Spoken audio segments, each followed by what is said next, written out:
This is the third video of the section in using subplots. In the previous video we added a data table to our figure.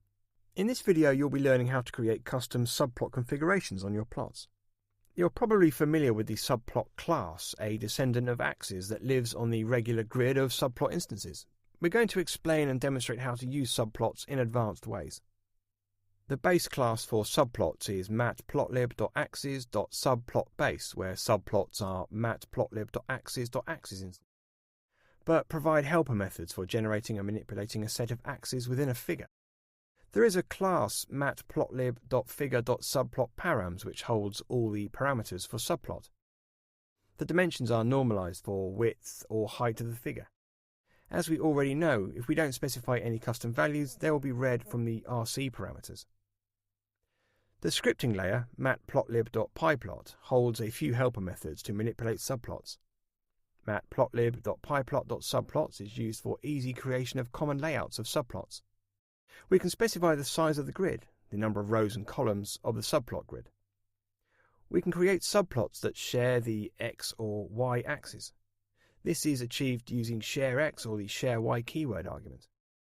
The shareX argument can have the true value, in which case the x-axis is shared among all the subplots. The tick labels will be invisible on all but the last row of plots. They can also be defined as string, with enumerated rows of row, col, or none. The all value is the same as true, and the value none is the same as false. If the value row is specified, each subplot row shares the x-axis. If the value col is specified, each subplot column shares the x-axis. This helper figure returns tuple fig, AX, where AX is either an axis instance, or if more than one subplot is created, an array of axis instances. Matplotlib.pyplot.subplots_adjust is used to tune the subplot layout. The keyword arguments specify the coordinates of the subplots inside the figure, left, right, bottom and top, normalized to figure size. White space can be specified to be left between the subplots using the W space and H space arguments for width and height amounts respectively. Now we'll see the code example. Here we are using yet another helper function in the matplotlib toolkit, subplot2grid.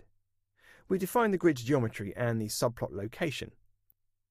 Note that this location is 0 based, not 1 based as we are used to in plot subplot.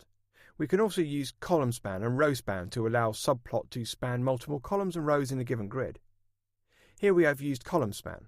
We provide subplot2grid with a shape location, lock, and optionally row span and column span. The important difference here is that the location is indexed from 0 and not from 1. Here we reconfigure the tickable size. Now I'll run the code. So I'll go to terminal and run the file. This is the output. We have attained a figure and added various subplot layouts using a subplot2grid function. To give an example of another way you can customize the current axis or subplot. Here we see that every axis instance contains a field patch referencing the rectangle instance, thus representing the background of the current axis instance. This instance has properties that we can update, hence updating the current axis background. We can change its color, but we can also load an image to add a watermark protection, for example. It's also possible to create a patch first and then just add it to the axis background. Cool. In this video we learned how to use subplots in detail. Great.